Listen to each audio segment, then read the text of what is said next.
Bienvenidos a un nuevo capítulo del podcast Imparables por un tubo de la Fundación Josep Carreras contra la Leucemia. Un podcast que lo que quiere es poner encima de la mesa temas de interés para pacientes, cuidadores, familiares y toda la comunidad de Imparables contra la Leucemia y las demás enfermedades oncológicas de la sangre. Este podcast ha sido posible gracias al impulso de Sanofi. De hecho, hoy estamos en una sala que nos han cedido en sus oficinas de Barcelona y os puedo garantizar, aunque no lo veáis, que tenemos unas vistas espectaculares de la ciudad condal. Hoy vamos a hablar de la enfermedad injerto contrarreceptor, lo que comúnmente se llama en siglas EICR, específicamente la EICR crónica. Queremos saber qué es esta enfermedad, a quién afecta y conocer de primera mano testimonios de pacientes y de cuidadores. Por ello, la Fundación Josep Carreras ha impulsado muchos proyectos para visibilizar esta enfermedad. Por un lado, tenemos el manual práctico para pacientes y cuidadores de ICR crónica, en la que tratamos la afectación, la sintomatología y damos algunas recomendaciones. También hemos generado mucho material audiovisual y tenemos fichas que hablan de las diferentes sintomatologías, pero sobre todo en 2025 lanzamos una encuesta a nivel nacional porque queríamos escuchar la voz de pacientes y cuidadores y conocer de primera mano cómo esta enfermedad afecta en diferentes ámbitos de su vida, tanto a nivel laboral, social, psicológico, etc. Para hablar de todo ello, estoy muy bien acompañada hoy. Por un lado, tengo a la doctora Carmen Martínez. Ella es hematóloga en la unidad de trasplante de progenitores hematopoyéticos del Hospital Clínic de Barcelona. Bienvenida, doctora Martínez. Gracias por la invitación. Muchas gracias a ti por asistir. Tenemos también a Mari Crespo. Mari es la madre y cuidadora principal de Sara Arias, que es paciente de leucemia y paciente de ICR crónica. Bienvenida, Mari. Mucho gusto. Y también tenemos a Rubén Merchan, paciente trasplantado y paciente de ICR crónica. Bienvenida, Rubén. Un honor siempre. Muchísimas gracias a los tres por venir aquí a dar visibilidad a la ICR crónica. Pero lo primero, como os decía, lo que queremos saber es exactamente qué es la ICR crónica y qué diferencia hay precisamente entre cuando hablamos de ICR aguda e ICR crónica, porque realmente, doctora Martínez, lo que nos hemos dado cuenta es que estamos delante de una enfermedad muy desconocida e invisible para muchos, ¿correcto? Sí, realmente es así, no es cuando hablas de EICR, no es habitualmente una enfermedad que la gente de la calle, mucha gente no la ha oído hablar de ello en su vida, ¿no? La ICR es realmente una complicación relativamente frecuente de lo que llamamos el trasplante de progenitores hematopoyéticos. Con este nombre más largo es lo que nos referimos habitualmente de forma, digamos, más popular como el trasplante de médula ósea. Y este es un tratamiento que es curativo, que puede salvar la vida de muchos pacientes que están afectos de leucemias agudas o de algunos tipos de linfomas, por ejemplo. Son enfermedades muy graves de la sangre. Cuando un paciente tiene indicación de hacer un trasplante, lo primero que hacemos es buscarle un donante, que llamamos un donante compatible, y este donante va a dar las células madre de la sangre que en el paciente van a generar todos los elementos diferentes de la sangre y también un nuevo sistema inmunitario. Como sabéis, el sistema inmune está formado por unas células cuya finalidad fundamental es ser capaces de reconocer aquello que les es extraño. Y digamos que de forma fisiológica y habitual, pues reconocen como extraño aquello que nos agrede, como puede ser un virus, una bacteria. Cuando ese nuevo sistema inmunitario se desarrolla en un paciente, en ocasiones esas células son capaces de reconocer como extraño los tejidos propios del paciente y provocar un ataque, ¿no?, sobre esos tejidos con una inflamación y una lesión de tejidos y órganos. Y todos esos síntomas que derivan de ese ataque inmune es lo que reconocemos como enfermedad de injerto contrarreceptor. Es un concepto un poquito complejo, ¿no?, de entender, que a veces explicar al paciente cuando hablamos de EICR o de rechazo, ¿no?, que se habla a veces, entender exactamente a qué se refiere, pero es esta reacción inmune. Claro, sería un poco al contrario de cuando es un trasplante de un órgano sólido. Exactamente. En el caso de un trasplante de órgano sólido, es el sistema inmunitario del propio paciente el que rechaza el órgano. En este caso, lo que estamos trasplantando es directamente un sistema inmunitario nuevo. Lo que le resulta extraño es todo el organismo en el que se está desarrollando. Hay dos formas, digamos, de EICR. Una que llamamos aguda, que es la que se presenta habitualmente en el primer 2, 3 meses posteriores al trasplante. Es una enfermedad muy bien definida, con unos órganos diana muy claros, que suelen ser la piel, el intestino o el hígado, y que requiere un tratamiento intensivo, rápido e inmediato, porque si no es una complicación potencialmente mortal. Pero luego hay otra forma de presentación de la ICR, que fisiopatológicamente es diferente, y es la que denominamos crónica. Es cierto que el 90% de los pacientes que se diagnostican de una ICR crónica lo hacen dentro del primer año después del trasplante. Y recibe esta denominación de crónica porque el comportamiento es muy diferente. Es una enfermedad que puede aparecer de manera silente, lenta, con manifestaciones en un órgano, luego en otro, o a la vez en varios. A veces difícil de reconocer cuando se inicia y que tiende a la cronicidad, es decir, muy difícil a veces de resolverla en pocas semanas o en pocos meses, ¿no? Es un concepto un poquito diferente y que es importante explicarle a los pacientes, ¿no? Cuando nos enfrentamos a esta complicación, a que tiene este recorrido, ¿no? Esta cronicidad y que a veces necesitamos tratamientos muy prolongados. ¿Cuál sería el principal tratamiento que administráis en una ICR crónica? Siempre hemos hablado de los inmunosupresores, pero no sé exactamente si hay diferentes tratamientos para afrontar una ICR crónica. Cuando hablamos de ICR crónica, hablamos de diferentes grados. No todos los pacientes tienen formas muy graves de ICR crónica. De hecho, hay pacientes que afortunadamente hoy en día son la mayoría, tienen lo que llamamos formas leves de la enfermedad. Y estas formas leves no necesitan dar un tratamiento inmunosupresor por boca o intravenoso, pinchado, sino que basta con tratamiento que llamamos tópico, pues determinadas cremas en la piel o gotas en los ojos, es decir, tratamiento, pues eso, a nivel tópico, según el órgano que está afecto, enfermo, pero no necesitan tratamiento inmunosupresor sistémico, le llamamos. Ujú. Sin embargo, aquellos pacientes que tienen ya manifestaciones más importantes, síntomas más importantes, que es lo que llamamos la ICR moderada o grave, aquí sí que es importante, junto con ese tratamiento tópico, administrar un tratamiento inmunosupresor sistémico.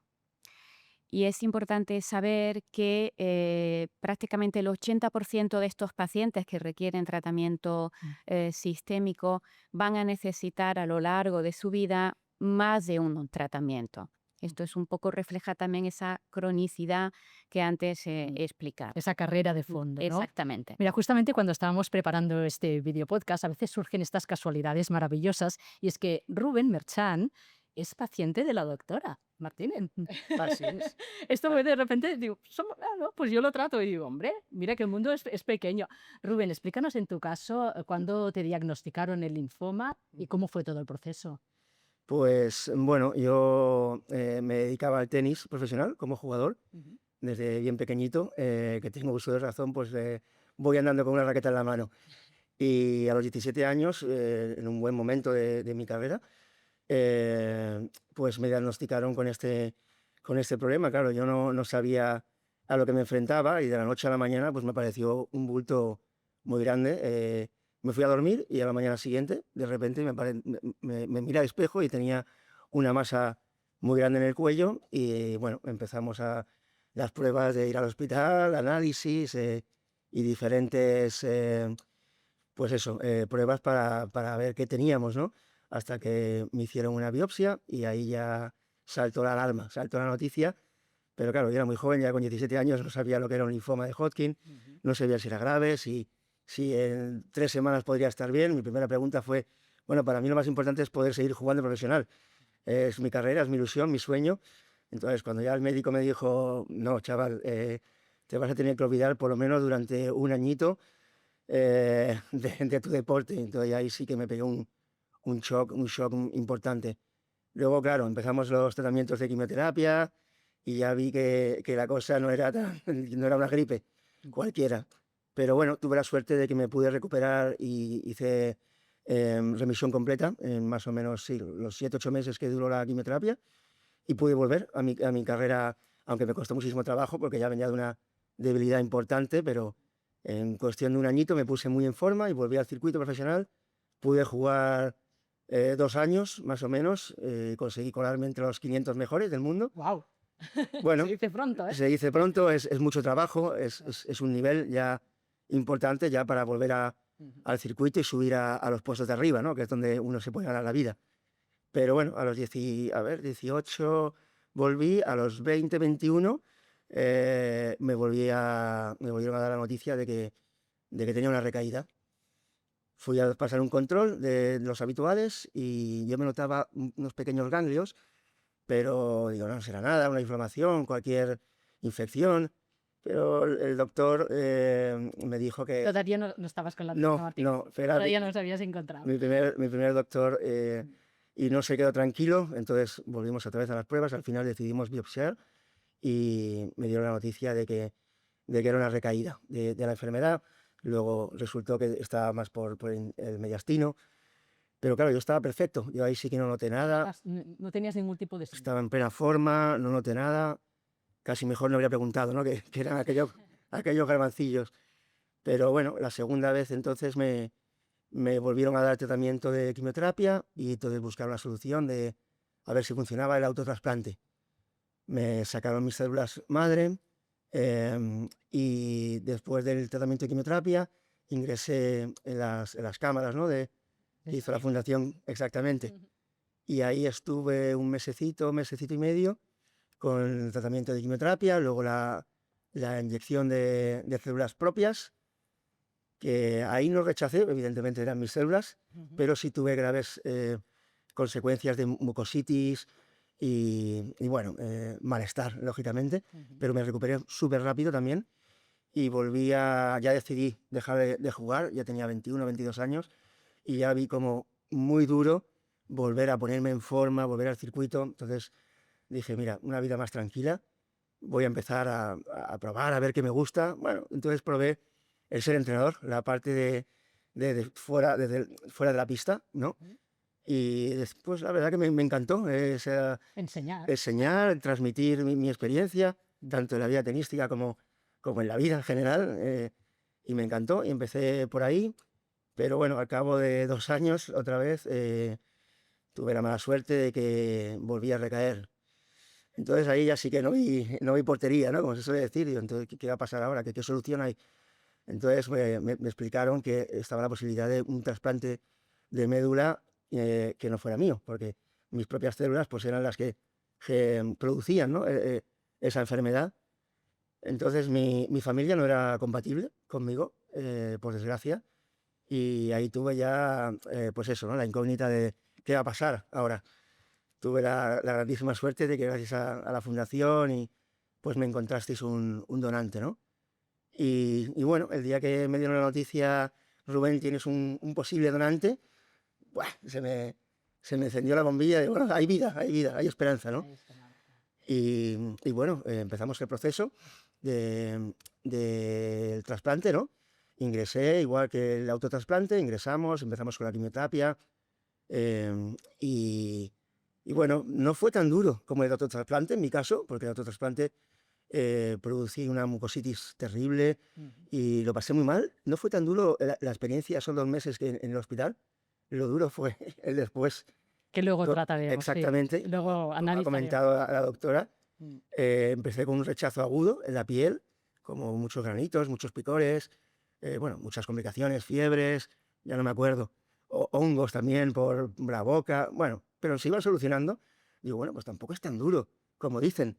Pero el problema vino después. Y aquí te hago yo una pausa para continuar el relato, porque quiero comentarle a Mari. Bueno, Mari es madre y cuidadora principal de Sara Arias, paciente de leucemia, pero es que ella también ha sido paciente de cáncer. Si no me equivoco, hace 12 años se diagnosticaron un cáncer de mama y justo 2 meses después de recibir tu diagnóstico es cuando os dijeron que Sara tenía una leucemia. ¿Cómo se gestiona el hecho de ser la cuidadora principal de tu hija y a la vez ser paciente? ¿Cómo lo viviste? Pues fue muy impactante, la verdad, no me lo podía creer. Cuando el doctor dice que tenía leucemia, pues digo, no, pues, me quedé y digo, ¿leucemia? ¿Leucemia? ¿Es imposible? No, no puede ser. Porque previamente te habían Como, diagnosticado a ti el cáncer, como las dos a la vez. las dos a la vez. Sí. Y sí, fue leucemia. Y fue eso, pues ese día fue muy doloroso, pero me rodeó todos mis amigos, nos arroparon muchísimo. Entonces fue salió súper bien como Rubén del primer tratamiento, remisión ¿Cuál completa. fue su primer tratamiento, el de Sara?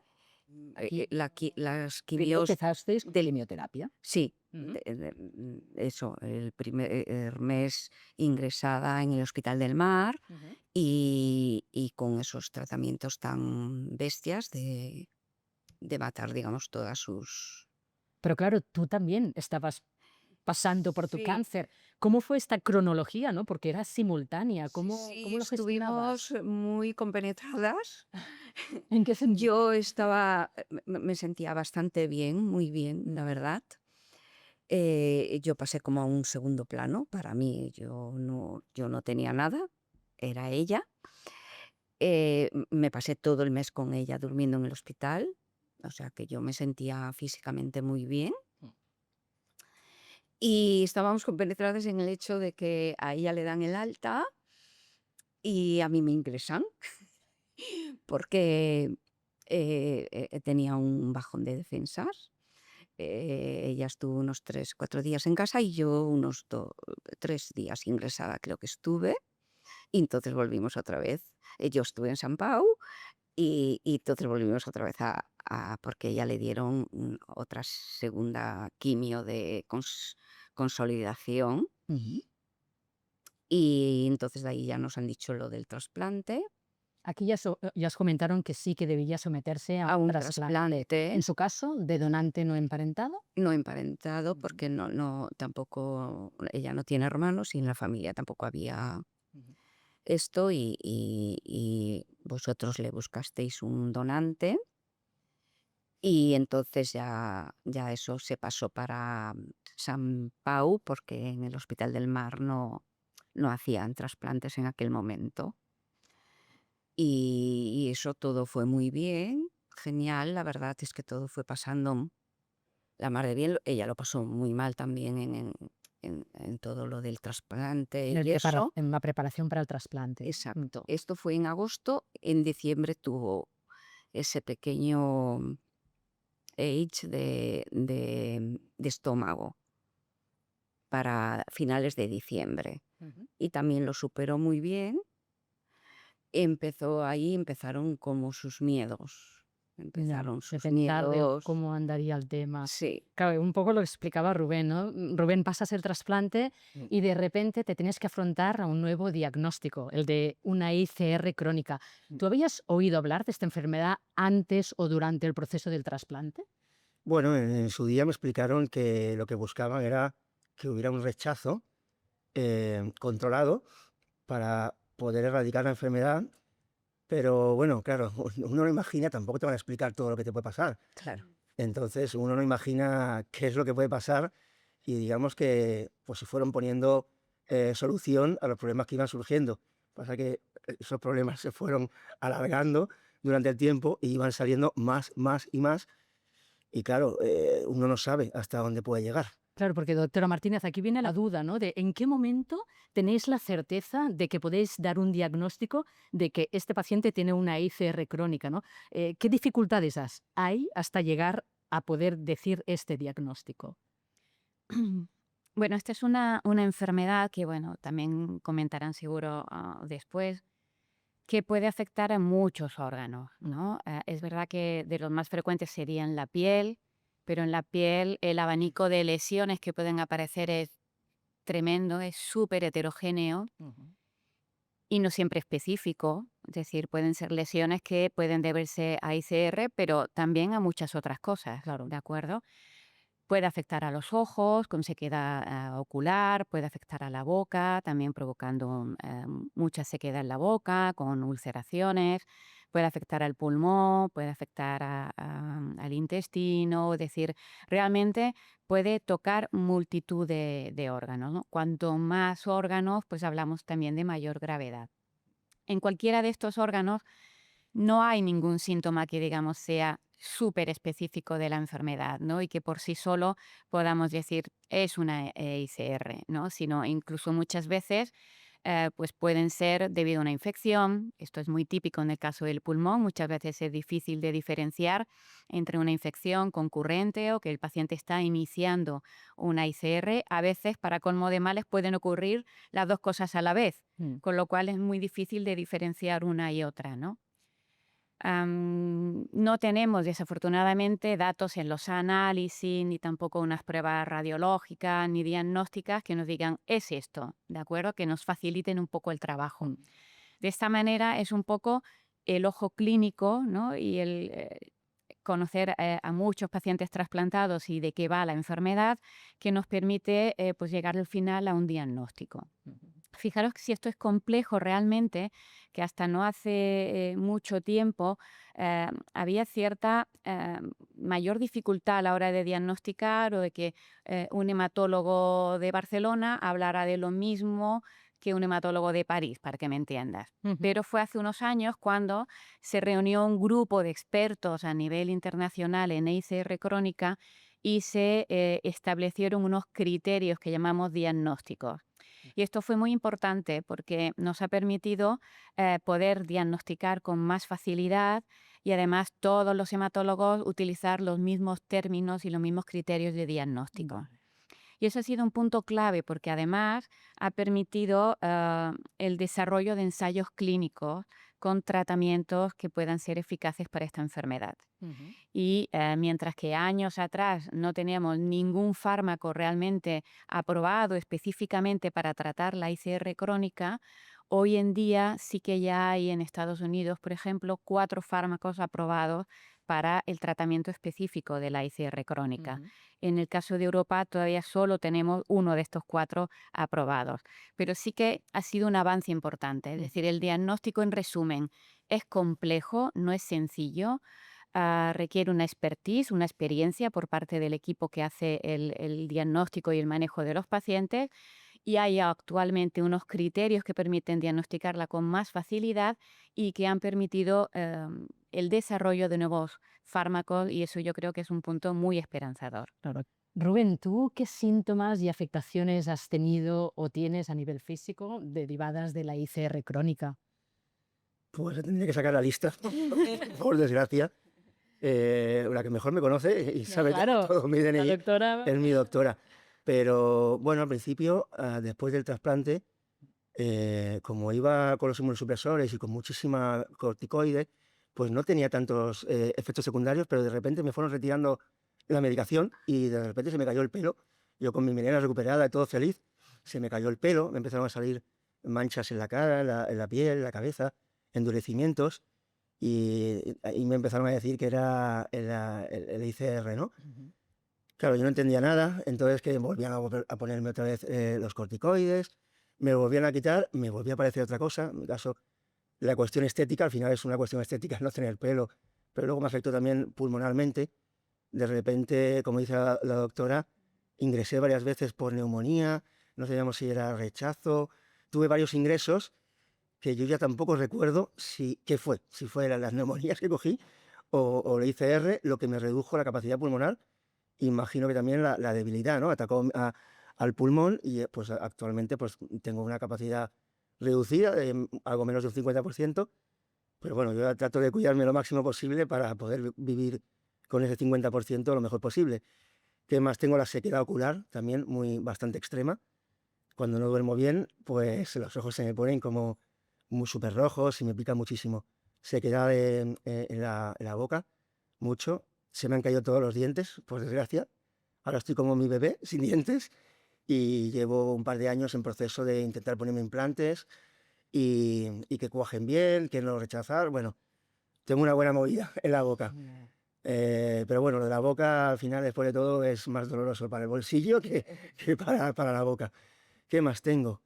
Ahora, hace unos años atrás, empecé con unos dolores en las piernas que yo pensaba, pues no sé, será de estas de pie y le pregunté también a mi médico del tenis, y yo, ¿qué me pasa? Y digo, pues no lo sé, habría que abrir y ver qué pasa. Y se me ocurrió preguntarle a la doctora y me dijo que era probablemente de lo mismo, ¿no? De posible rechazo, porque había un momento que tenía que parar, no podía ni andar, endurecimiento en las piernas, en los gemelos, y no entendía nada hasta que, bueno, pues ella me comentó que podía ser esto, me ha dado una medicación no hace mucho y me está yendo mejor. O Bueno, sea, me alegro. sí, ya por lo menos no me ha calado. Bueno, Me está damos yendo un punto positivo. siempre, siempre, Vamos a siempre. mejorar. No, al final te tienes que primero aceptarlo y luego adaptarte, porque gracias a Dios te van dando soluciones para los ojos. Voy con mis gotitas para la sequedad, pues me voy echando un aceite. Para esto no ha pasado, pues me ha dado unas pastillas que por lo menos parece que hay mejora. Y bueno, lógicamente, pues más cansancio, no tengo la energía que tenía antes. También tengo un problema serio, para mí quizás de lo peor, en verano, como que la piel, las glándulas sudoríparas, tengo inflamación en las glándulas sudoríparas o algo así, ¿no? Han desaparecido Han prácticamente. desaparecido. ¿Y Entonces, eso qué Pues, implica? claro, él lo explica muy bien. No puede sudar y no, No puede sube la temperatura. esterilizarla. exacto, no puedo sudar, entonces cuando hace calor, pues siento que me va subiendo la temperatura y me tengo que mojar o a veces pues me pongo una camiseta mojada, la estrujo, me la pongo y eso ya me calma. De calma. Sí, sí, eso es bastante, bastante complejo, porque claro, me gusta hacer deporte, pero en verano no puedo, se me complica mucho. Y bueno, ahí voy, con mi capacidad, esto en verano sufro, pero al final pues te adaptas a todo y estamos vivos y podemos disfrutar, o sea que no nos podemos dejar. Mari va haciendo que sí con la cabeza. No sé si en el caso de Sara coinciden un poco los síntomas o las afectaciones. Le produjo una esclerodermia. Un momento, para los que no sabemos qué es exactamente, ¿nos puedes definir? Quizá la doctora nos Sí, explica la explicará mejor de la que yo. esclerodermia, que a veces estos términos... Es una forma de afectación de la piel, es muy típico de la ICR crónica, es una de las manifestaciones más habituales, pero no es exclusivo de la ICR crónica, ¿vale? De hecho, hay una enfermedad Que se llama autoinmune que así. se llama esclerodermia, para que veáis un poquito esta La dificultad complejidad del que comentabas, diagnóstico, ¿no? Y la piel se endurece, ¿no? Se endurece y, claro, se hace más rígida. Eso pues dificulta la movilidad y favorece también que aparezcan heridas, ¿no? Por cualquier pequeño roce, la piel cicatriza con más dificultad por esa rigidez, ¿no? Y eso puede Ella por afectar. suerte, eso no lo tiene. Ujú. ¿Qué le pasó a Sara con la esclerodermia? Ella, pues eso le afectó a las varias capas de la piel y a las articulaciones. Provoca Entonces, rigidez. sí, entonces va en silla de ruedas por eso, porque va encogida. De los brazos sí que ha espabilado bastante, porque antes, por ejemplo, al principio de todo no se podía peinar, ella no llegaba. Eh, y eso sí que fue, o sea, está mucho, ha recuperado un poquito. Y, Pero también la afectación que comentabas de en la piel. y tiene eso, la piel, como dice la doctora, con esa dureza. Y tuvo durante muchos años las heridas de los pies, que esas sí que duraron mucho, hace como 2 años, 3 años, que en verano no se le forman, porque en verano, o sea, ya estaba como mejor, pero en verano con la calor y eso, y volvía a tener, que ahí Sara con los pies es con lo que más dolor pasó. Fue impresionante los dolores que tenía, los llevó vendada hasta las rodillas, estuvo como tranquilamente 3 o 4 años. Y ahora De ya estos vendajes en los pies que comentas, ¿no? sí, los vendajes porque como hacía herida, entonces iba como vendada. Y otras afectaciones, como comentaba Rubén, La a nivel ocular, la a nivel sequedad de los mucosas. ojos, porque los ojos sí que los tiene con cataratas, con mucha sequedad. Y luego sí que, claro, ahora eso lleva como 2, 3 años súper, entre comillas, súper bien. Como estable. Exacto. Bueno, precisamente antes os comentaba, ¿no?, que en nuestra página web disponemos de lo que os decía, del manual práctico para pacientes y cuidadores, que de alguna manera intentamos recoger todas estas afectaciones y damos algunas recomendaciones para lidiar de la mejor manera posible con ellas, así como compartimos otros testimonios, otras voces que explican exactamente esto, ¿no?, la ICR crónica. Doctora, hablábamos antes de la dificultad del diagnóstico, implica a veces trabajar en equipo, ¿no? Esta necesidad de grupos multidisciplinares. ¿Cómo cree que se podría mejorar esta relación entre médicos para, de alguna manera, afrontar mejor el tratamiento y diagnóstico de la ICR crónica? Lo hemos explicado muy bien, ¿no? Con los testimonios que están mostrando. Es una enfermedad que puede tocar muchos órganos y el hematólogo obviamente no puede ser especialista de todo, ¿no? Sí que hay especialistas en trasplante, en ICR crónica, pero necesitamos de la concurrencia de otros especialistas. Obviamente, yo no puedo hacer de oculista, explorar un ojo o lo que son los tratamientos muy específicos a nivel ocular, y lo mismo puedo decir pues, a nivel del pulmón o a nivel genital, por ejemplo. A nivel genital, la ICR crónica afecta con bastante frecuencia. Y es muy importante tener ahí la concurrencia pues, de un ginecólogo, una ginecóloga, ¿no?, que pueda hacer una exploración adecuada, y sobre todo estos otros especialistas nos van a ayudar mucho para estos tratamientos que comentaba tópicos, ¿no? Ahí es fundamental el dermatólogo, ¿no?, que tiene una panacea de fármacos, uno de medicamentos que pueden aplicar Mm. a nivel tópico que nosotros muchas veces pues, no conocemos en nuestra práctica. Y es fundamental la colaboración de estos especialistas. Entonces, es importante que los especialistas conozcan la ICR crónica y que formen parte de unidades multidisciplinares.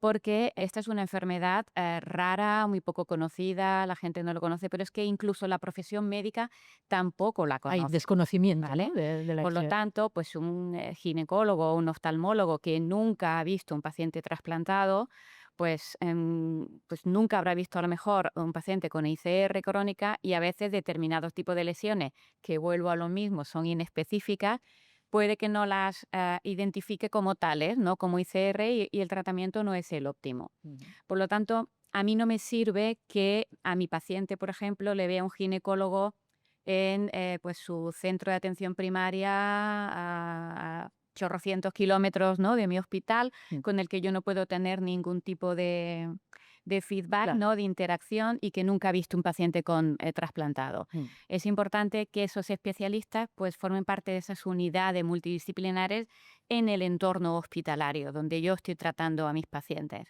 ¿Estas ¿no? unidades que comentas están implementadas en todos los Esas hospitales? unidades, yo creo que afortunadamente se están generando cada vez más. En nuestro hospital en concreto, pues hace ya más de 10 años que tenemos una unidad multidisciplinar donde poquito a poco se han ido incorporando especialistas, y bueno, podemos presumir, porque sobre todo le quiero dar las gracias de colaborar con nosotros, ¿no? Y sobre todo por el bien de los pacientes, Ujú. porque es muy difícil conseguir estas unidades multidisciplinares, porque piensa que el neumólogo o el dermatólogo, pues bueno, tienen sus consultas hasta arriba y tienen también sus intereses específicos de sus especialidades. Ujú. Y entonces llega el hematólogo a darle más trabajo, ¿no? Es decirle, no, pero es que ahora quiero además que me vean mis pacientes de ICR crónica, ¿no? Mm. Y bueno, tienes que contar un poco con esa complicidad, ¿no?, con ese buen rollo del otro especialista que dice, venga, va, venga, sí, pues vamos a verlos conjuntamente, vamos a formar parte de esta unidad.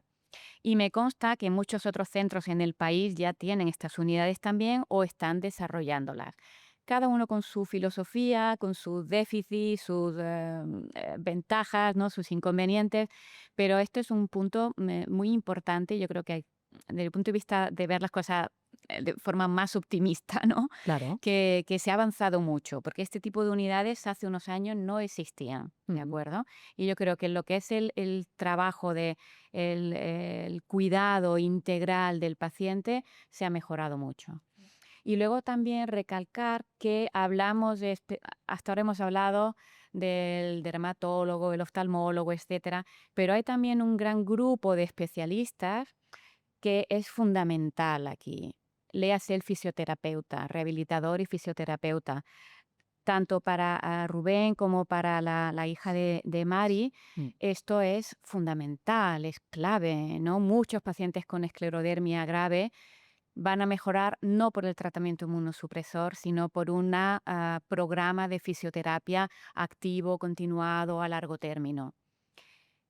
Psicólogos, esto es Sí. clave. Y Ahora ahí vamos a tratar estos temas. tenemos no un solamente- déficit tremendo. Exacto. Sexólogos, la vida social de estos pacientes, su vida personal, íntima, se ve extraordinariamente afectada. Y este también sigue siendo un punto que no está del todo resuelto. Trabajadores sociales, ¿no? Laboralmente, el impacto que tiene. Es decir, que estos grupos multidisciplinares no son solo médicos, ¿vale? Sino otros. Implican a muchas otras Es que efectivamente cuando nosotros realizamos la encuesta que antes os comentaba, era para analizar también cómo la ICR crónica impacta en los diferentes ámbitos de la vida de los pacientes. Lo que decía, ¿no? En el ámbito psicológico, laboral, social, familiar.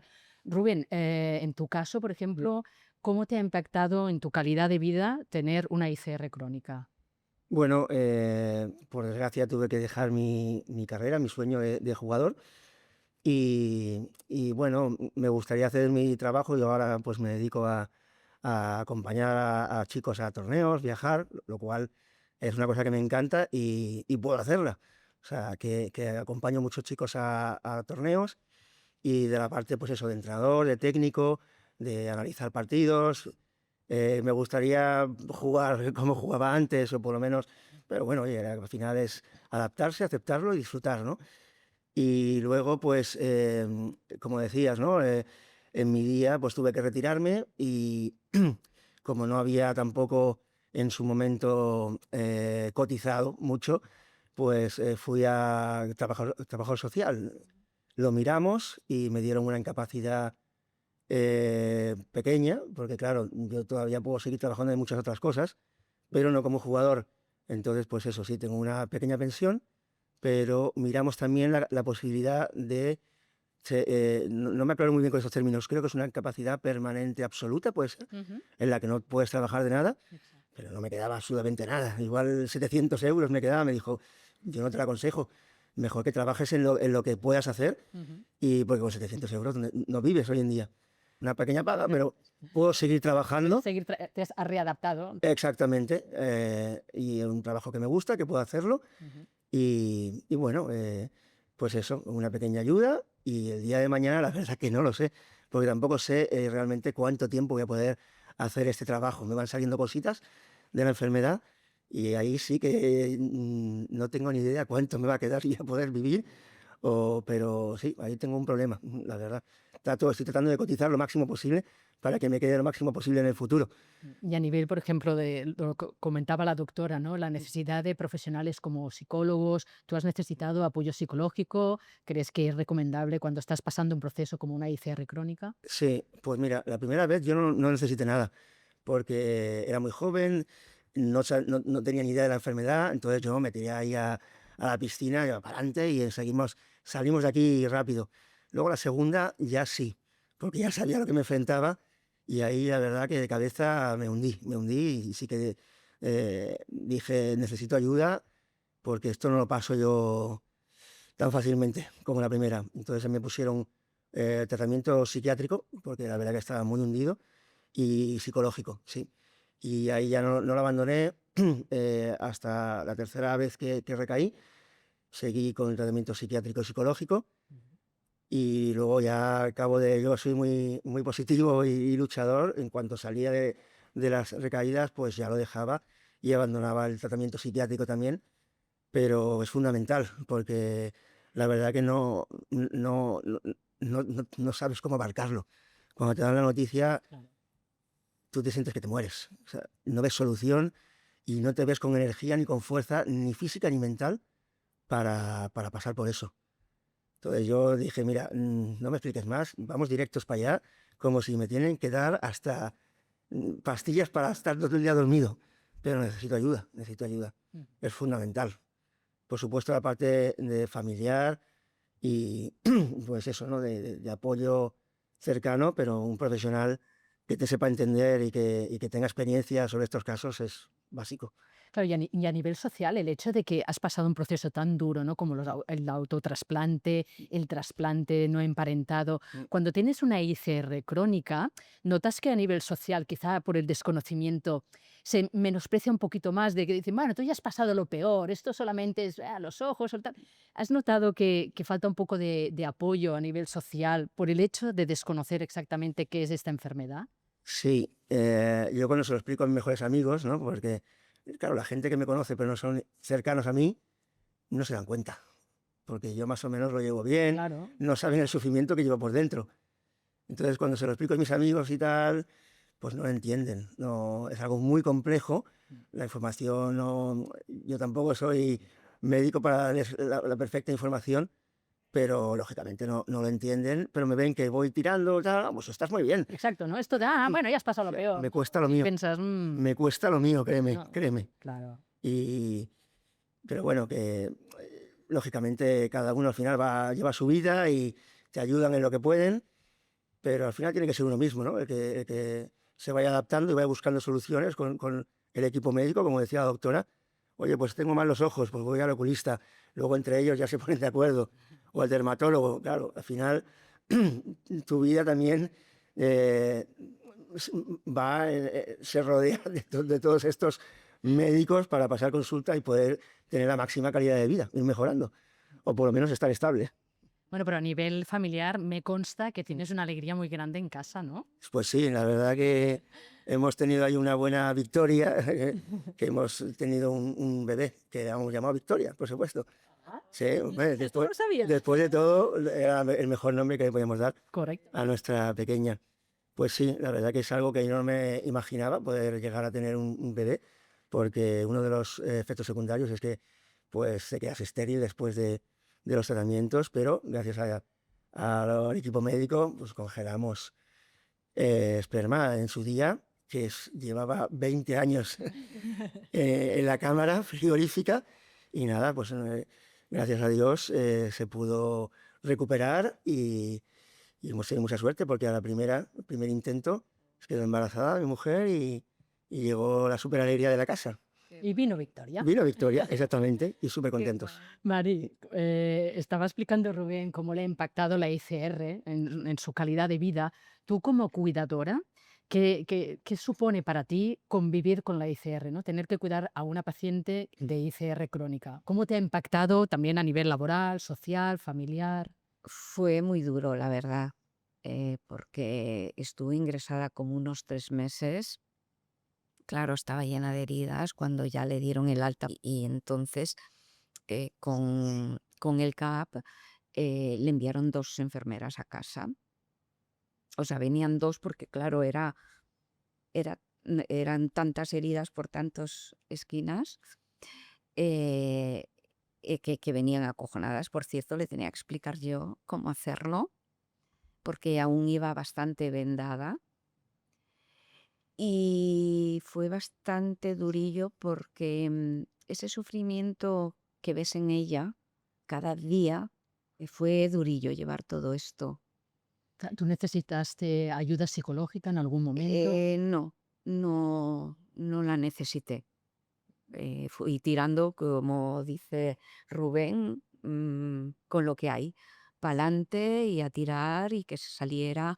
Y lo que sí, yo soy luchadora o lo que, y sí que intentaba que ella tirara, porque ella es como muy pacífica, muy Muy tranquila. no de esto, y que si fisio, que si no sé qué, en la fundación, con los testimonios, contactamos incluso con una chica de Salamanca o por ahí, que le había pasado un poco lo mismo, y estuvo ahí con un fisio de Madrid. Y Sara fue incluso a conocerlo y a hablarle de cómo fue el proceso también con la chica esta, porque la chica esta recuperó bastante.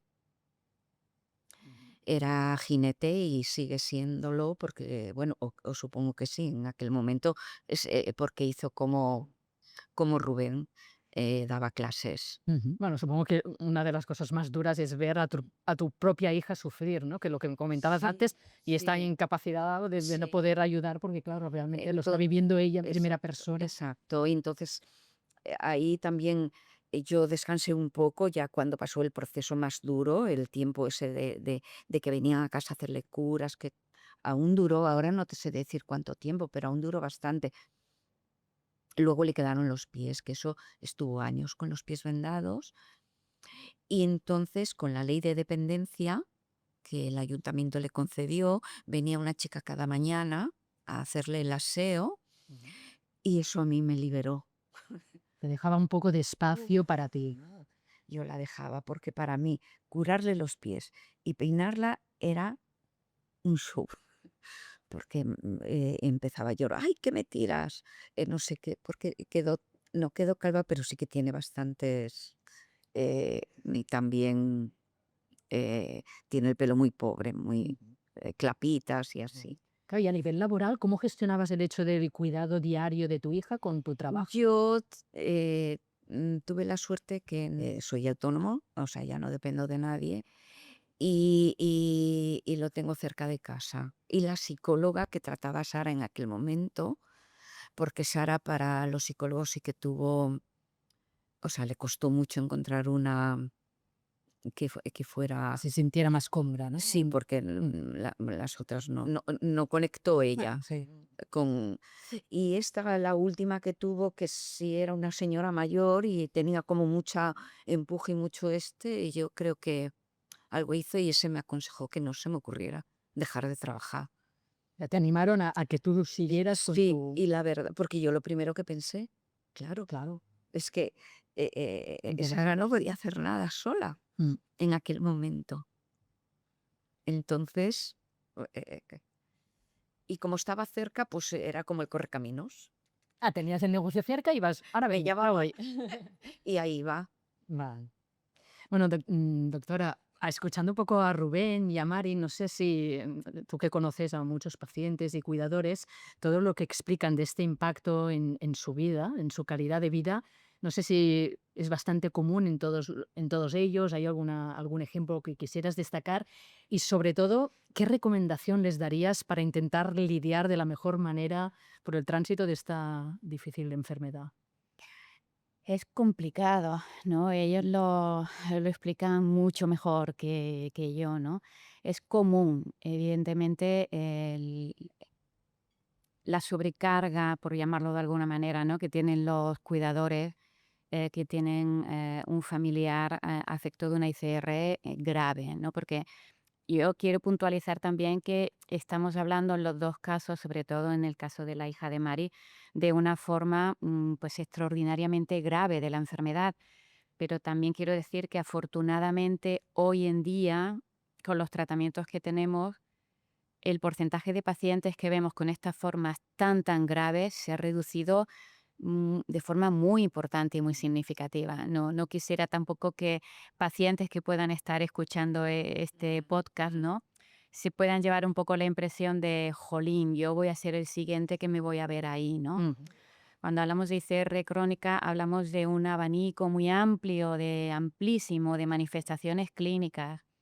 Hemos conseguido bajar la incidencia que antes se estimaba casi que por encima del 60%, ahora hablamos de un 30%.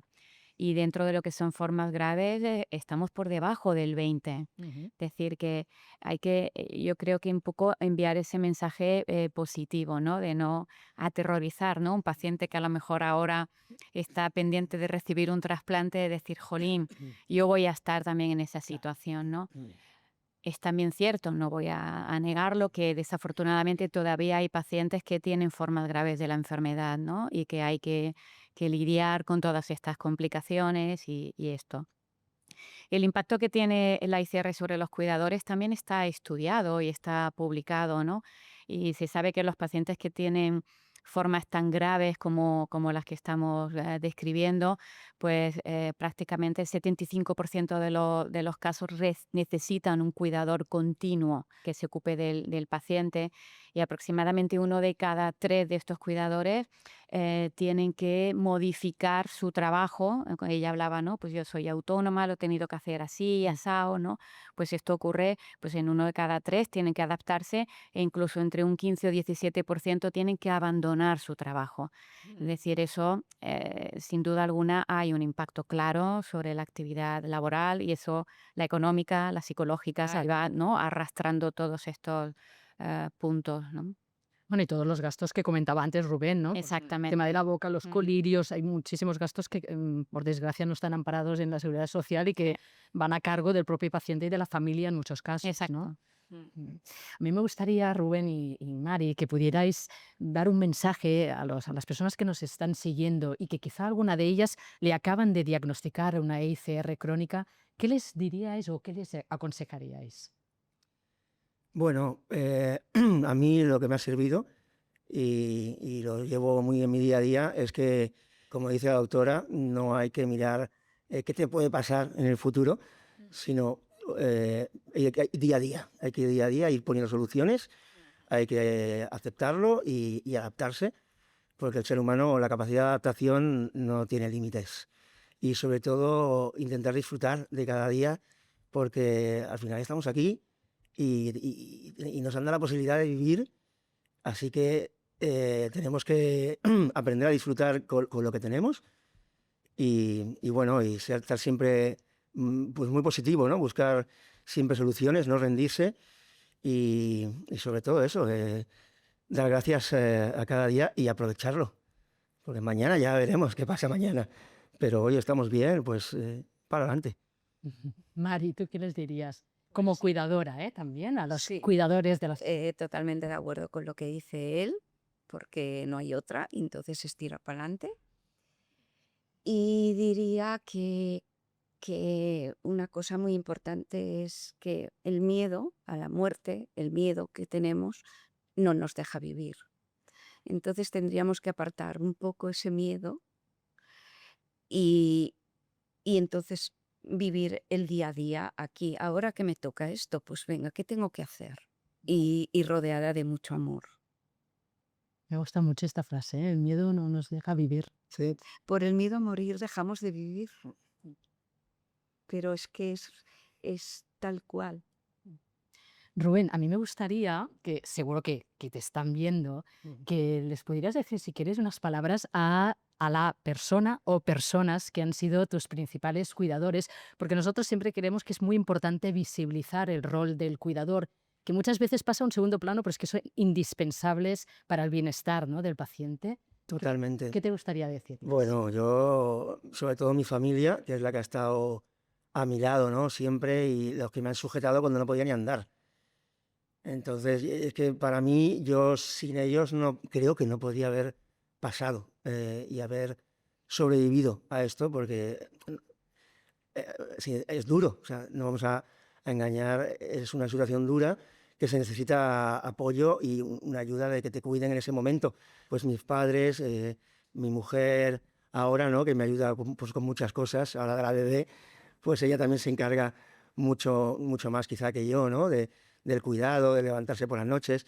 A mis buenos amigos, ¿no? Que han estado ahí siempre a mi lado, ayudándome, apoyándome sin descanso, que me aguantan, que me aguantan durante muchos, muchos años. Y sí, la verdad que no tengo palabras, porque mi familia ha dedicado su vida a mi cuidado, ¿no? Y a la esperanza de que pueda tener una bonita vida al final. Bueno, hemos querido de alguna manera preguntar también a otros pacientes para agradecer, ¿no?, a la figura del cuidador, que tan importante es. Y tenemos un vídeo que nos ha mandado una paciente. Hola mamá, estoy aquí para decirte que muchas gracias. Muchas gracias por todos estos años de lucha que hemos tenido las dos. Bueno, en realidad los tres, que gracias por ser el copiloto que he tenido en todos estos años. por apoyarme siempre, por estar a mi lado día y noche, al pie del cañón, por darlo todo en todos estos momentos tan malos, pero a la vez tan buenos que hemos pasado. Y que todo este sufrimiento que hemos, por desgracia, tenido que pasar, nos ha unido más y nos ha fortalecido para querernos y nada, solo te puedo decir que gracias, que te quiero mucho y que un besazo. Gracias a ti, preciosa mía.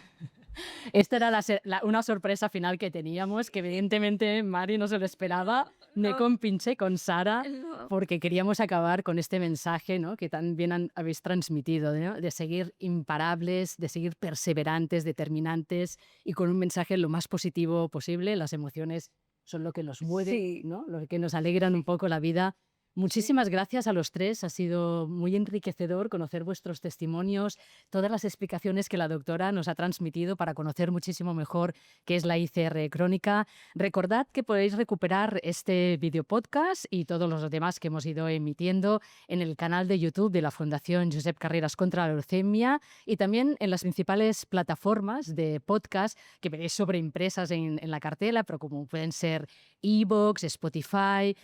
Sobre todo, seguidnos en redes sociales y si os ha quedado alguna duda, alguna inquietud sobre este podcast o queréis proponernos ideas para siguientes podcasts, podéis enviarnos un correo electrónico a podcast@fcarreras.es. Nada más, agradecer de nuevo a Sanofi por apoyarnos en este capítulo. Muchísimas gracias a todos y nos vemos en el próximo capítulo. Gracias, imparables.